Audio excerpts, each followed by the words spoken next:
talking about horse welfare. Okay, back to the start then. Today we are going back to horse welfare in this series that we're doing with You Don't Know What You Don't Know Until You Do Know. And it is really, really an exciting series because we are always learning more and more and more information, especially about our horses, but really in life in general. You don't go a day without learning something, right? Especially with horses. Oh my gosh. With horses, yes. So I don't know, do we need to do the share and stuff again? I think so. Yeah, we'll do the whole kit and caboodle. Well, I think so. So yes, back to this. We have this lovely Holy Jumping Tuna Fish hashtag, and what we would love for you to do is when you can hear us and we say something that kind of blows your mind or knocks your socks off, or maybe it's something that you didn't know until you did know, throw in that hashtag Holy Jumping Tuna Fish because it lets us know what kind of gear to go on to make sure we're always providing you guys amazing information. And also, because we are all working in this horse world and we can always learn more about the welfare, and there's so many different ways that people work with horses, share this out. It isn't about anything else but getting the welfare of the horse spread as globally as we possibly can. So we are working with these beautiful creatures rather than using them, because it's a big difference. Absolutely. And it's all about if together we learn and we share and we share those knowledges. Oh my gosh, the more everyone wins, and especially the horse, because we're all trying so much. Because there's two kinds of horse people, is what we've always said.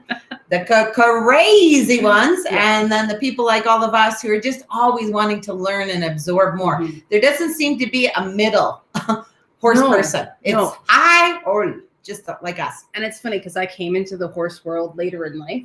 And that's one thing I really found right away is every time I'd meet horse people, I was either like, you are cuckoo for Cocoa Puffs, or I'd be like, oh, they're right where I am. They're learning more, and we're all learning more towards the same end goal. And it was always lovely. But yeah, there's definitely a vast middle ground that's not covered there. Also, if you are catching this on replay and you've gotten this far without the audio, throw in that replay as well for us so that we know you have followed us and we can reply back to any comments you leave as well. And please do comment who you are and where you from. Where you from? Where you from? How you doing? But I see why nobody commented that before now. Mm-hmm. Because you couldn't hear us. Nope. Yeah. So now you can, but do throw in who you are, where you're from, because we love to see all of those pieces as well. And lots of comments. Throw in questions, whatever you may have, because we really like to hear those pieces too. You bet. My name is Carolyn Charles. I'm the Director of Sales and Marketing, as well as an instructor and facilitator for the Equine Connection, the Academy of Equine Assisted Learning, Inc. And even on that, I always kind of like move my body because it's like a song. However, I just want you also to know Equine Connection literally has a song. We have a facilitator who is certified with us, who is an artist, a writer, a song musician, absolutely, Juno Award winner. And he actually did write us a song. So if you want to know where to find it on our website, just email Carolyn. Yeah. And we can she'll let you know. Because it's by Armin Duck Chief. If you have a chance, check him out. He's a phenomenal singer-songwriter as well. And he does he did lots of live shows. I'm sure that will happen again. But definitely check him out for sure. Oh, Anita, miss the energy from you too. Can you feel it? Yes. My name is Carrie Fulmick, the founder and master instructor of the Equine Connection. Globally helping humans just like you, just like us, who are wanting to have that purpose, peace in our life, and helping a human being to be able to move forward. However, having the peace that we get to work with horses every single day and actually make a living doing what we love so much. But the one thing that we're most proud of with our certification is the welfare of the horse. We work with horses. We do not use these living beings. They literally are the teachers to all the programs that we run. We do not tell clients the things that are false or that the horse is saying to do this or to do that. We allow the human, once they understand through all of the safety and how horses speak, what do you think that horse might be saying to you? And we allow them to be empowered with their own decision making. Yes. And sometimes, we've all tried maybe those different traditional pieces that just, they don't work as good for us, or they've done it, but they need another step to go to. Well, I tell you, when 1,200 pounds is in front of a human being and the change that they make, because these living beings are the ones who say it versus us as humans, it is so powerful. And those humans are so empowered. And then it transfers from the learning in the arena to their actual life. That's why they're so powerful. Yeah, they truly are. So before we get started, I have a joke. Now, I'm not a joke teller. I kind of suck at them, but I'm going to try it. My hubby told me this morning. So why can horses jump so high?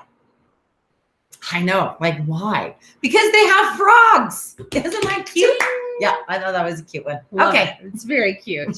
I expect to see some tuna fishes for that. Seriously, it was really well done. It was super well delivered, and Carrie got all of it out properly. You've been boundless sister. Super proud of, because normally when we do things like that, it doesn't work the same way. Heck no. She did good. But going back to this welfare piece, there is a reason why this is so imperative to not only our certification, but to us in general, that we get the word out there about it, is because the horses are everything to these programs. They are the bread, they are the butter. And without understanding what they're saying, and if they're being properly mind, body, soul taken care of, you know, we need to know those pieces to make sure that we are actually working with our horses in the proper way, rather than using them like we've mentioned before. Absolutely, because for any of us who own a horse, and if all you're doing is getting this knowledge by being a part of our Facebook page, it's brilliant. Because can you imagine once you have that communication and you understand now, why does your horse keep coming in and bumping you? Or why does your horse do this with you? Why? And then you get to the place that you're starting to hear and understand specifically why they're doing it, because it's always for a reason. The relationship that you and your horse now have and share, you're just going to be on cloud 9 all the time, because you're actually putting his feelings, his thoughts, his whole piece in front of you before you just go to a, no, not allowed. I'm going to control this situation. And I always laugh at that, because control, well, I don't know if that's the word I would use, because if 1,200 pounds needed to go in flight, you don't have a chance. That's right, of being saved. And you know, a horse can only think and act like a horse. That's all they're capable of doing. Because remember, a horse does not have a prefrontal cortex. And this is why it's so important that we understand these things. They do not think like us. They do not think like a human does.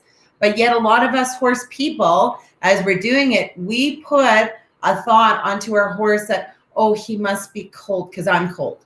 He must be feeling sad because I'm feeling so. Well, horses don't work like that. No, they react to our stimulus, absolutely. But it doesn't mean that they go to that emotion place and can figure it out or do the same kind of problem-solving methods and that kind of thing that we do. You bet. Oh, Michelle's from Arizona. That's warm. I know. And Anita, good to see you on. Terry, Brittany, we love to see you guys all on here. It's lovely. It's very weird because it's not showing us how many people are on right now and the regular stuff. So yeah, interesting. But with this, so we started off last week with asking you a question. Does horse health equal horse welfare? Does health equal welfare? And, you know, it's one of those questions that you kind of like, you have to think about, and then you stop for a moment, right? Because does it necessarily mean the same thing? So, and I love what Terry's saying here. So mind, learning, doing, challenged, body, all physical needs, fitness for the job, food, etc., soul connection, all of these things are absolutely part of the welfare. And we talked a lot about, we ended up talking a lot about dentistry. Yes, and I'm so excited to share that piece with you later on, unless we go right into the dentistry I think we may as well, because we'll finish that off and then we'll go into maybe the new stuff we're going to talk about for this. Sure. So remember, just email Carolyn today as well. And I also have a little video that I've made. So if you want to get that video, just to really enlighten you, because sometimes these obviously on lives, you know, you don't keep it all in mind. But anyways, I'm going to show you this picture. So let's take a look at this first picture. So if we're just, you know, taking a gander at our horse, or maybe our vet comes in, takes a look at the front, everything looks normal, right? So here, I'm going to give you the story before we show you the next picture.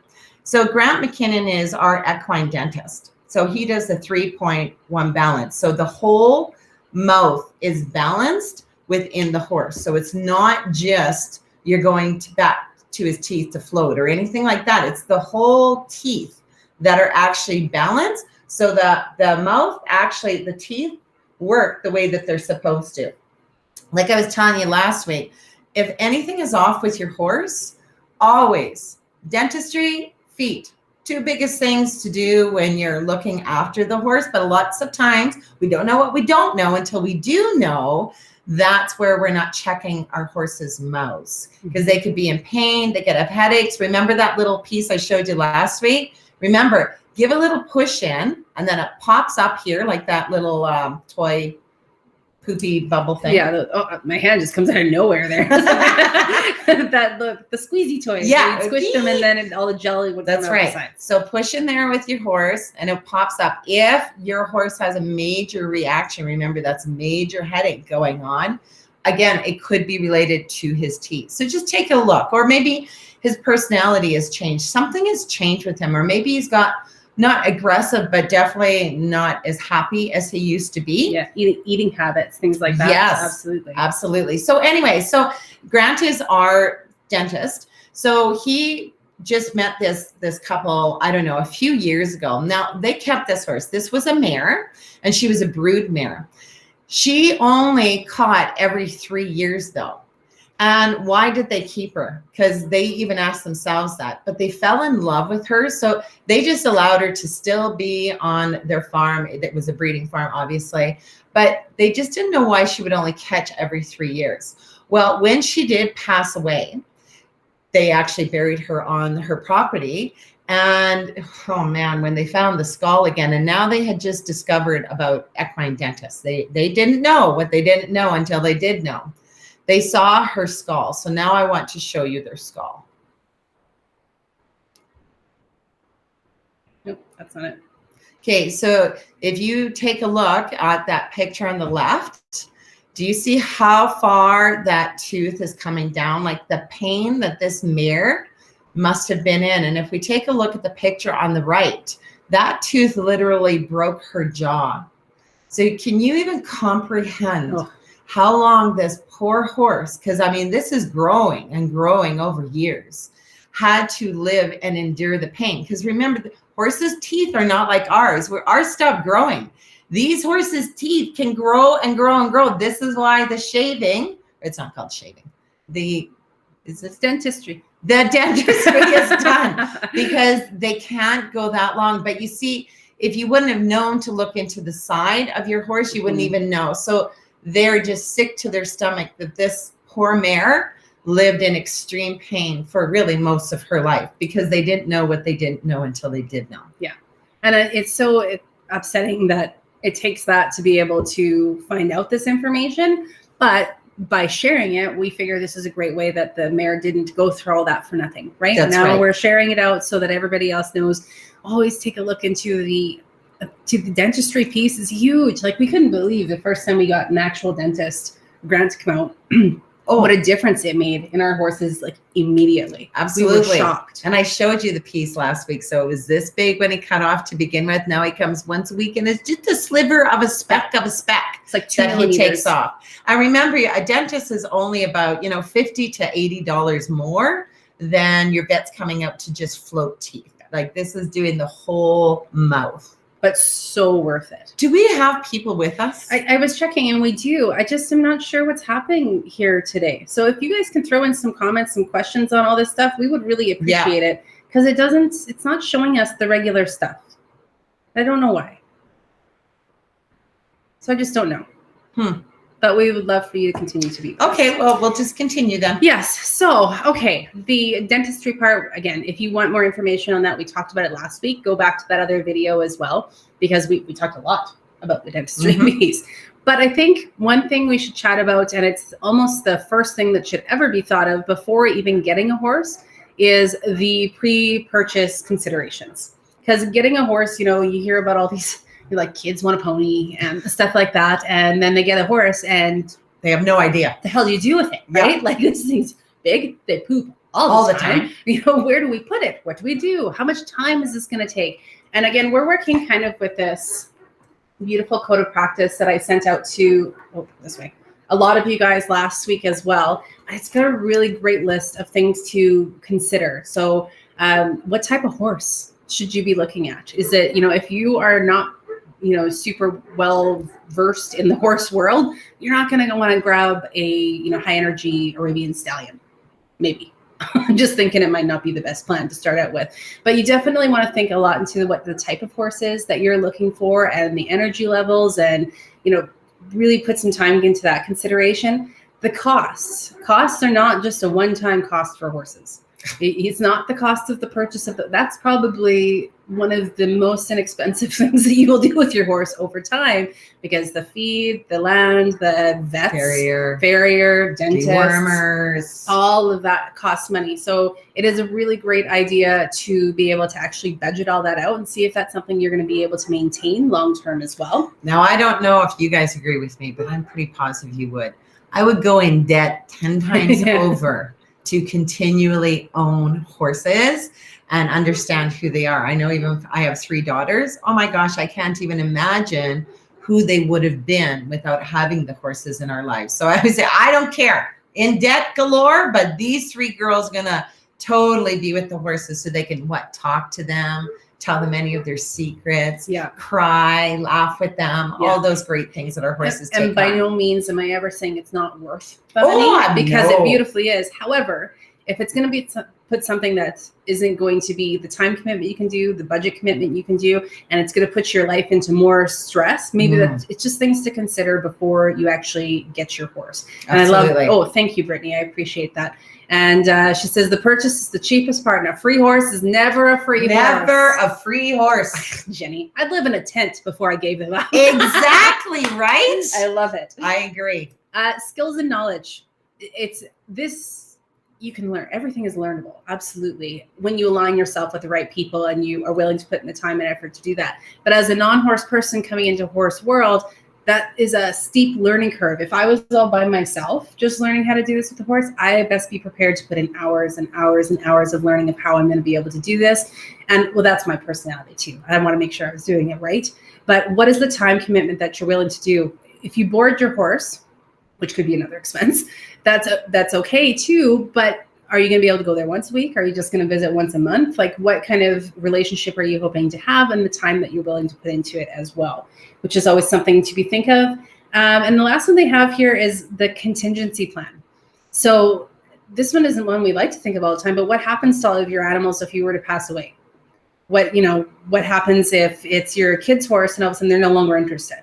Well, what do you do in that case? So having those contingency plans in place ahead of time allows you to be prepared for if anything did happen in the bad way. So true. So true. Yeah. So that's a great little list. And like I say, this book is so great. If you guys haven't downloaded it yet, just shoot me an email at the end and we'll give you my email address and I'll send it off to you because it's a great little book. One thing I always say for a welfare piece alone, get a lawn chair, get some coffee, lemonade, whatever the case is, go watch your herd. If you don't have a herd to watch, go watch someone else's herds. Because when you start seeing literally where do they touch each other, where do they actually move energy, or some of you would call it grooming each other. So that's where they use their teeth. See where they do it on each other, because they do it on all parts of their bodies, because horses aren't touchy-feely like humans are. We can touch and feel and love, and our horses come in. All of that is great. But if you watch a herd, they don't come in to just eat. Yeah. I mean, except for the friendship zone. Now, the friendship zone is when a horse comes in with their forehead and they rub on you like this. But knowing the difference between a horse that's itchy and a horse who's saying it's friendship, I can tell you right now how it rolls. You're just standing there and your horse comes and he does this to you. You're not thrown off balance. Mm-hmm. That is, now watch in the herd, a horse will do this to another horse, friendship. This is their friendship zone. If they come in and they do this, except for it's more forceful and you actually lose your balance, that is a horse being itchy. Yeah, you are a scratching post. That's right. And no, you got to respect yourself enough to know that no, you are not a scratching post. Absolutely. Because they're not thinking inside their brains, because they don't think like us, saying, what a nice girl Carolyn is. She's allowing me to use her whole body as a scratching post. Super duper. Yeah. Yeah, that's being used. Again, we don't use them, they don't use us. That's right. Fair is fair. Yeah. Jenny, this is a great comment too. I'd suggest taking the equine first aid course. Get a great vet and an incredible farrier. And that is all very, very true. And you owe it to your horse on the farrier piece as well. And you don't know what you don't know until you do know. But I can tell you this, as horse people out there, listen to your gut. We as humans actually are gifted in our intuitive piece in our gut, but we sometimes forget to listen to it. So if your brain is saying, I'm not liking what I'm seeing or feeling with how this is being handled with my horse, go to your gut.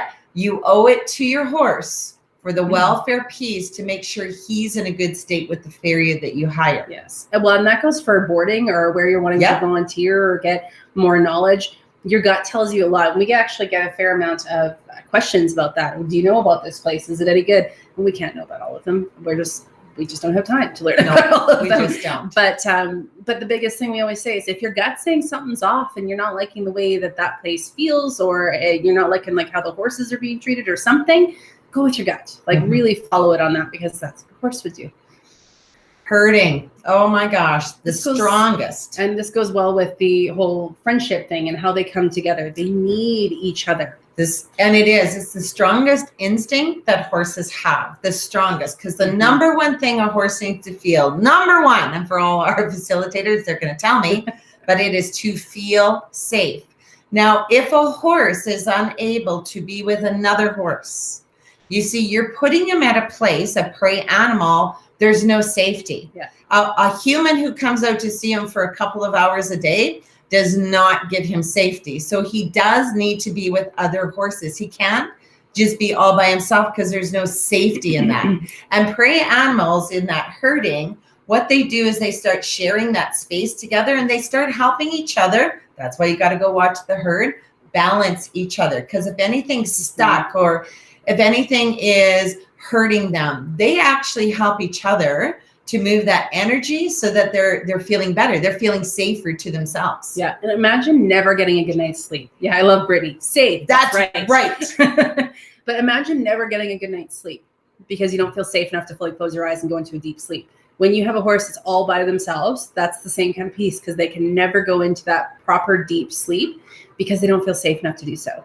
So that is a really mental, that would mess with them mentally. We'll just let the dog bark and pass for a quick moment. There we go. All right. Perfect. So herding is very, very, very important for them, just to have the other horses around, because that's one of their greatest instincts, but also for them to be able to function and think mentally the proper way. I actually heard a story about, there was a horse that was it was a stallion all by himself. And you'd think because the stallion's the lead of the herd, maybe it wouldn't be as bad. But this horse went like a little bit cuckoo to the predator side of things, because his brain switched over to the point he never got to the point of feeling safe. So he actually started like attacking things and becoming very, very aggressive in how he was working. And I'm sure there was other pieces that came with that. Yeah, maybe teeth. There's, I mean, maybe testosterone, Lord knows, there could be lots of things, but that was one study that was done that said, you know, it's really not healthy for them to be all by themselves all the time. And, you know, and even if you can't, let's say you have one horse at your own property, maybe you have a friend or someone who they need also a companion for their horse. So it could be a win-win where maybe you guys would share responsibilities in the feeding and the letting out and doing all those things that's required. So it's just something to think of. And if you're boarding, of course, with boarding, they're in the paddocks. So maybe there's a friend horse that you have seen over the fence where sometimes you can allow the two of them to just be together to be able to herd with each other. Literally share that space, and not over a fence, but literally together. Yeah. So you can see what these two horses do together and helping each other to get balanced inside. Yeah, absolutely. And I think with the herding, we can talk a little bit about, why does it keep going back like that? It's irritating me now today. Yes. Pastures and Shelter. So this is, I mean, I think it's pretty common knowledge for anybody who has horses that they have to have places to roam and they have to have shelter. So that's basic needs type stuff. When you bring it in with the herding, that's where you get into the welfare side of things. Because basic needs say, yes, they do have to have a place to live and they have to have shelter to be able to shelter themselves. But there's a lot to think about space-wise. If they are able to actually run and do the things that they need, if they're able to actually forage properly, so they can take care of how they naturally need to take care of themselves. Head down. Not up. Well, it's true though. You know, sometimes we forget about that with horses. It's like a giraffe. They need their heads up to do a lot of their eating, and it takes them a lot of work to drink their water. But obviously, they know how to do it. But with our horses as well, like naturally, that's how their system is even made. They go down, they pull up the food, and then of course they have their good teeth who are working, and it goes through their body. So those are the natural pieces. And don't get me wrong, I have hay nets as well for the winter. And yeah, you're right. They do eat up high to begin with, but with having 10 horses, I can tell you, we don't have time to fork out all the time. And my other thing is with the welfare of the horse, horses need to eat at least 16 hours a day. Well, if we're just only able to do that fork feeding, sometimes they're not getting enough of that food in that 16 hours. So that's why I just kind of like the hay nets, because they allow them to eat, but then they bring it down pretty quick so that their heads are low. But these are things, obviously, we can't all do every single thing in that welfare piece. Yeah. We're each trying our own methodologies to be able to do it with obviously the studies, but it all depends where you are. Just like Carolyn says, your facility is going to depend on how you're able to allow that welfare piece of your horse to come through. And I think we'll switch over to the forage and feed before we go back to the pasture stuff, because we're on a roll with it already. But having clean food that's without dust, that's hard too. It is very hard, but you try your best, right? You don't want to feed them moldy hay. No, that's not nice. So Jennifer, I love, Guelph has an online first aid course. It's super intense, but it's very informative. Yeah, first aid is a really good one to do as well, because then you know exactly what to do in those first instances, right? A lot of times you're going to be calling a vet as well if it is that emergency piece, but at least you can kind of reframe your mind to say, okay, I know how much blood they've lost. I know what I need to do for it. And you can do the initial reaction. That could be the part that actually saves your horse's life as well. Absolutely. Going back to the feed, to their diet, making sure that they always have a salt block, making sure that they have the proper minerals. Now, I don't know if everybody goes and gets their hay checked as to exactly what's in it and everything else like that, which is suggested. However, you just want to have those pieces available. They know when they need it, right? It's like the same as they know to eat dandelions, or they know to lick salt lick. They know when they need extra minerals, so they'll go and do that piece too. But it's just having the availability there for them to get everything that they need, that they would if they were in the wild. And from where you're from, you're going to know if there's something that's lacking, maybe in your ground, even as your grass grows up, or you can get them and see, do they even want to go? Because you can't make them lick lick this. Yeah, lick this. Like it just doesn't work like that, right? So you could see and do a test on that as well. Yeah, it's more having the stuff available for if they did need it. And of course, watching things like pesticides or grass sprays or anything else like that. Foxtail. Ooh, yeah. Okay. Now, foxtail is really an interesting thing, because I actually didn't know how dangerous foxtail was. And we have a hay field that didn't go in right, so we got a lot of foxtail. This foxtail got caught in their mouths, their gums, their teeth. Like, it was horrid. It's like little razor blades. Yeah. So, of course, we had to call the vet back. The dentist. Yeah. The dentist back, because he had to literally, with tweezers, pull all of it out in 10 horses. And of course, what did we do with that? We burned all of that hay. It is garbage. It is gone. And it is like a really great way for them to get mouth infections, and mouth infections easily lead to blood infections. And then you've got a horse that you have to put down or passes away on their own. So foxtail, those types of things, just being aware what's in the feed in that kind of respect as well is really, really smart, because that could have saved us a whole lot of time. Oh, and money. But that's okay. It's for our pony pond, so we're going to spend it. You know, dandelions too, if you didn't know that. I know sometimes people panic because there's so many dandelions and they're concerned with it. A horse knows when to eat the dandelions, and that's for his liver. Mm-hmm. So it's really exciting when you see those dandelions come in, and watch your horses as well. If they've had enough, a horse knows what they need. So that's the cool piece. They listen to what it is that they need to eat. So again, really take a look, because you'll see, okay, they've had enough dandelions. Now they're going more to the grassy areas. Mm-hmm. But I mean, sometimes those, it looks like you have a field of mustard. Yeah. Treats kind of fall in with this as well. And we talked a lot about that with the dentistry piece last time, but lots and lots of sugars and that kind of thing is not fantastic for their teeth, because we don't want to get them into the cavity side of things as well. So just knowing, it's the same as feeding ourselves. Knowing what we're putting into our bodies is really important. Knowing what we're putting into theirs as best we can, because obviously we don't test the hay ourselves first. No, we sure don't. We haven't done that yet. Yeah, and it's nice because here we just do hay in the winter. They can still forage though. We have almost 30 acres where they could still go out and forage in the winter.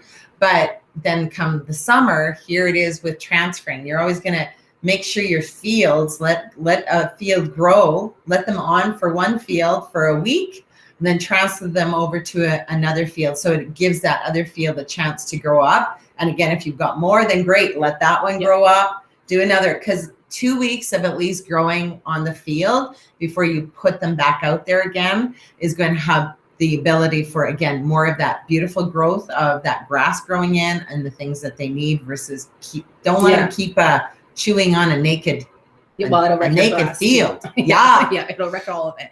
Isn't it amazing? It blows my mind though how fast they can go through a field. Like I remember, I think the first time we let them out at this place, and I was like, "There's no way that's huge." And I looked like 2 days later. I'm like, "Holy crap, they're half done!" Like, what happened? I don't understand. They eat all the time. With that, going into the body piece of our feed as well, you want to make sure that your horses are in decent health condition as far as their body as well. And so this has this book has a body conditioning scoring chart. This way is where I live. So if you guys take a peek through this, it's actually a really good way of being able to see where your horses or where your donkeys are at. And it lets you have an idea of, okay, are they pretty overweight? Are they not? You know, and yes, they'll put on some poundage in the winter and everything. And no, we're not always perfect either on this side of things. Because we got a couple of chubby horses. And well, Roxy, I just don't understand. I just don't, because she doesn't eat any more than the other horses. She's like me. She's got a slow metabolism. That's what it is. But having that body scoring chart is a great way, so you can actually just see it on the wall or see it in the book, and then look at your horse and have a good idea of where they're sitting health-wise as far as weight. And I think actually with Guelph as well, I think they have a store where you can buy some of these posters. We have two different kinds of posters that we hang in our arena as well, just keeping us aware of the body scoring and the first aid piece, I think it is. Yeah. So it's just kind of lovely because it brings you back to, oh yeah, I know it's going to be there if I'm seeing something that's happening differently. And going back then to the pineapple weed. I know. A type of. I saw that too. Really? Yeah. Huh. And they love it. So that's really interesting as well. Do we have pineapple weed here, Terry?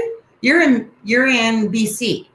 I wonder if we do. We'll have to look. I want a pineapple weed. Holy jumping tuna fish. Yeah, that's what we're putting in. Yeah, that's right. So back to the Pastures and Shelter. We talked a little bit about this already, but you definitely just want to make sure they have space according to your local area. I think it's kind of differs how much acres per horse and that kind of thing wherever you are in a lot of cases, but you just want to make sure that they have the ability to go outside and not necessarily sitting in a stall at all times. Sick or injured horses, obviously that's different because they can be stalled, but even in those stalls, there is parameters that they have to be able to turn around. They should be able to roll freely if they can. So the size of those pieces matter as well. So true. I mean, I know even in BC, Vancouver, BC, you don't have, well, for those who are blessed enough to have their acreages, yay. But a lot of people who have horses, no, it's just not set up the same way where you have that freedom to be able to have a different place where they're being boarded. Like it's a much more confined area. And it is what it is. You have to fork the feed. Yep. You have to do certain things because that is where you are at. And it really breaks it down to making sure it's just safe for them, right? Like you aren't going to have extra like nails on the ground or like sticks falling out, just. Yes, and I'm sure where you're boarding, they would always be looking after the property because they're doing it so exactly. Yes. They want to keep all the pony pulling safe. Jennifer put this in for us too, so if you guys are interested, this is the Equine Guelph education store, so that they have amazing posters and different things. They really do. Yeah. I love Guelph. I love Gail Eckert too. I love them. And here's another welfare piece for those of you who are, wanting to connect, and hearing horses differently. Besides all of those little tips that we've already given you, Warwick Schiller is one of the greatest, to me, horsemanship trainers that I personally had the pleasure of meeting.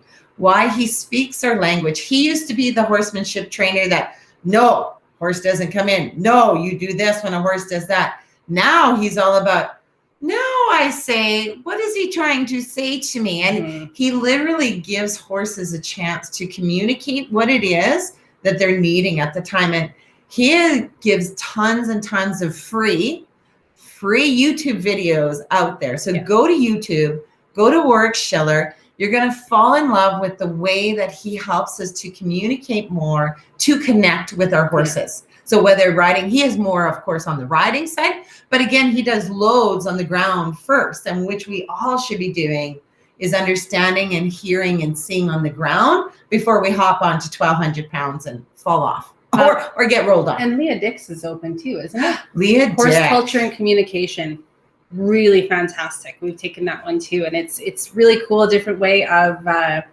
all ground stuff, definitely. And it's not like you're working through a program, but it's just getting that, what is the horse culture and how does this work and how does it work with science? Me like science. I like when I can understand those pieces.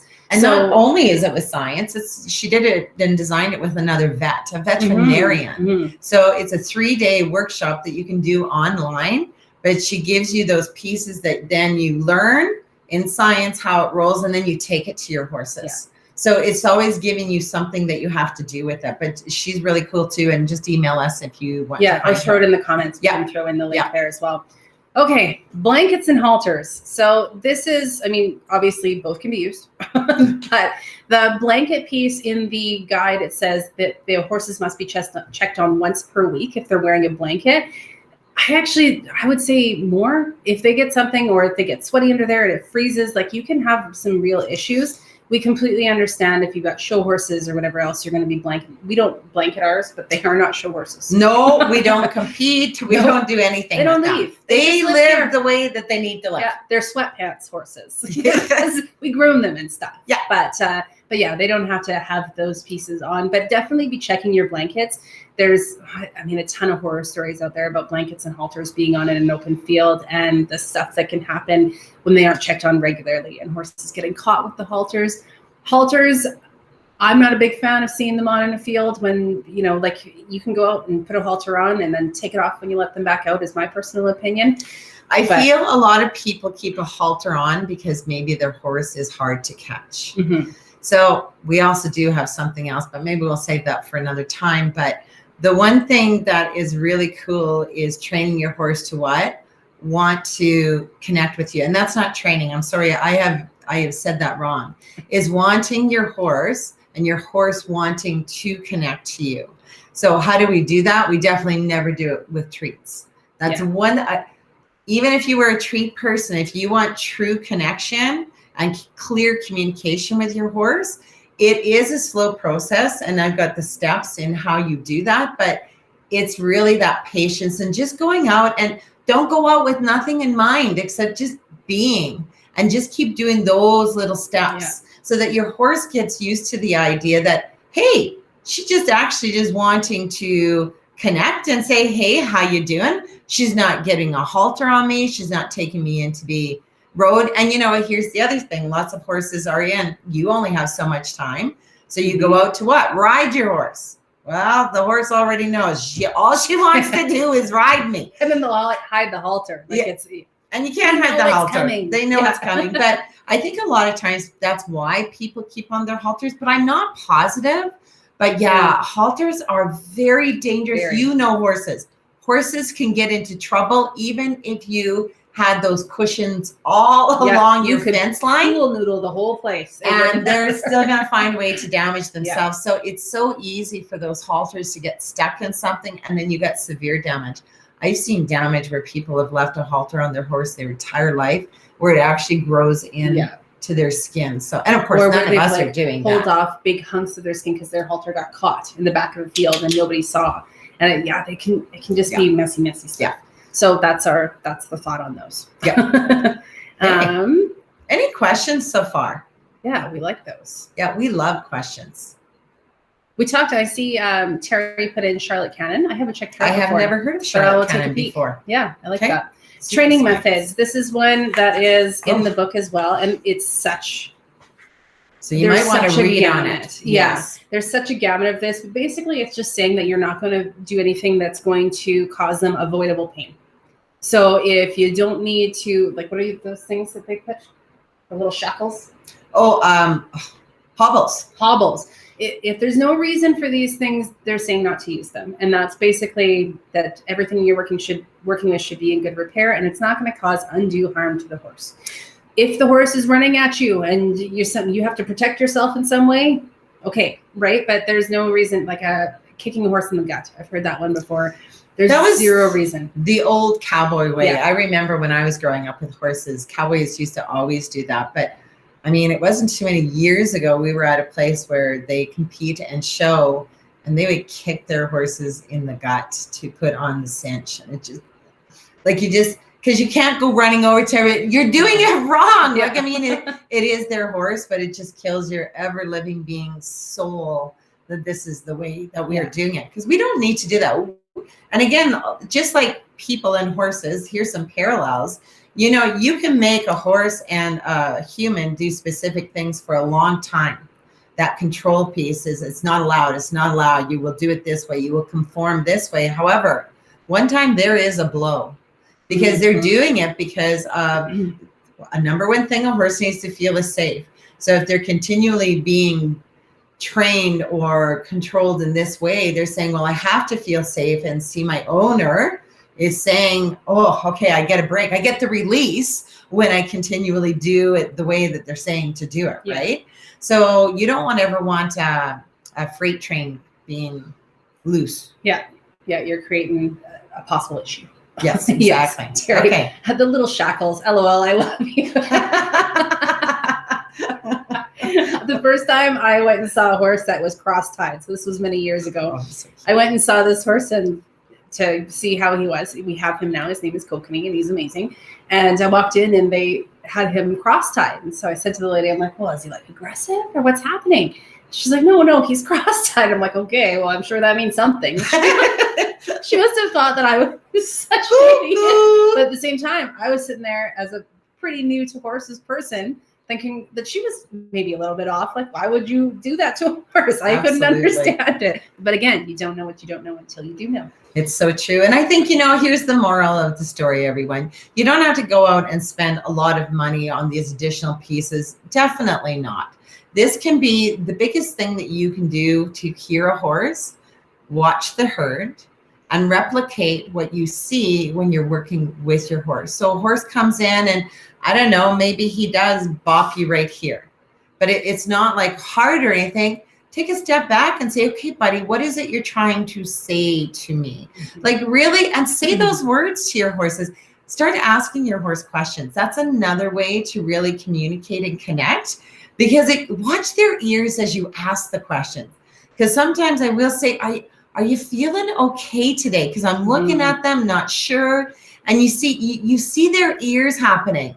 Are you okay today? And even though they're not hearing our English words or our French words, because that's not how horses know to listen, it's through that stimulus. So it's showing them a picture, because here's the welfare of the horse too. We know horses have stacked memory. Well, so do us as humans. So what are we doing? We see pictures and memories. So when I say, are you doing okay? I'm literally showing a picture, because this is a picture of a horse being okay. Makes more sense. If he's not okay, lots of times you'll see the horse, he'll put his muzzle somewhere, or he'll show you something that you didn't know if you wouldn't have been asking or paying attention. So those are, I think, the two biggest things I would say when you are trying to keep that welfare of the horse. Let them know that you hear them. You go to cinch his saddle, and you see his ears are pinned and he's coming in for a bite. Take a step back for a second, say, whoa, like, what's happening? Yeah. Right? Like, just, it's not to say that you can't go for a ride, but the horse needs to know you're actually listening to him when they actually speak to you. Yeah. And I love that Terry put that into you. I love what Warwick says is, I hear you. And I like that. It's true. Even, and again, they don't understand the words, I hear you, but the intention that goes with that you're sending back is that you're taking the moment to just stop and see what it is that they're saying in a different way. Right. And that really is, you bought it. The basis. You bought it. You bought it. You should put your email up. Oh, yes. So any of you who would like to see the dentistry video, just email Carolyn. And if any of you didn't get that welfare guide last week as well, and you would still love to get it, because I mean, heck, it's just free knowledge that you can keep at the barn or keep inside your home, or anytime you're questioning anything, go to your welfare guide. Google search stuff as well, because work would come up a lot of times. My horse keeps stomping his foot always when I go to do this. There's going to be something that comes up to give you more knowledge in that area. Yeah. I love this. It's turning into like a book club. We've got a few different books that have been put in here that might be good reads. I actually started reading a book called Reckless, and it's about a horse from the Korean War that was more than a horse. I could have, like, just phenomenal. Boggles my mind. But that's a good one too. But I love that everybody's putting these pieces in. Very nice. Very nice. So we hope that you've enjoyed this hour with us and you've learned just a little bit more. A little bit more helps us to hear our horses differently and connect in a way that we didn't even know was possible. And we love your ideas too. If there's more things that you guys want to learn about, throw it in the comments. Yes. Send us a message, because we're more than happy to do lives and that kind of thing on these as well. So let us know. What do you want to know about? Yes. Yes. And next week we have our Aussie friends. Aussie Down Under. Would love to get that. Oh, yeah. Just, well, you've got my email, Tara. Oh, beautiful Tara. Yeah, How are you doing? Okay, that was kind of whiny. Yeah, but it's just because I haven't seen you in a long time. So that's why it was kind of whiny. Jennifer says, wellness guide? Who are we emailing? Sorry. Okay. You're the one. Thanks, Michelle. You are awesome too. So just to recap, if you want this video about the dentistry, you can do it to my email. It's up on the screen right now, Carolyn@equineconnection.ca. Throw that one in there. And then last week we gave away the wellness guide. Anybody who's taken our certification, you will have this in your stuff as well. But it is this beautiful code of practice. You can also get it through that Guelph store too. But if you want a copy of that, just mention that in the email as well. And we'll send it off to you. No, you are the one, she says. I love that. Every time she makes a comment in Teachable, I'm like, you're the one. Jennifer became our one last week. She did. Great time. Great time. I love talking about it. There's never a day that you could not talk about a horse. So have an amazing day. And I'm totally blanking on what the girls are talking about next week. I looked. Oh, the creativity piece. Yes. That's absolutely it. So join Jane and Alice next week. It's going to be at a bit of a different time. I think it's 3 p.m. Mountain time, which I do not remember what that is for their time. But I think it's 8 a.m. But I'm not positive either. But anyways, it works for us. And it's so cool to hear on their side the things that they're also doing in business and in that horse industry. Because no matter what kind of business you are in the horse world, or you're just wanting, again, you just own a horse and you just want the knowledge, heck, listen in on all these lives, because there's always tidbits that we learn about ourselves and, of course, for our pony ponies. Yeah. Plus, it's pretty fun. Yeah. All right, everybody, have a great day, and we'll see you in a couple weeks, and we'll see Jane and Alice on next week.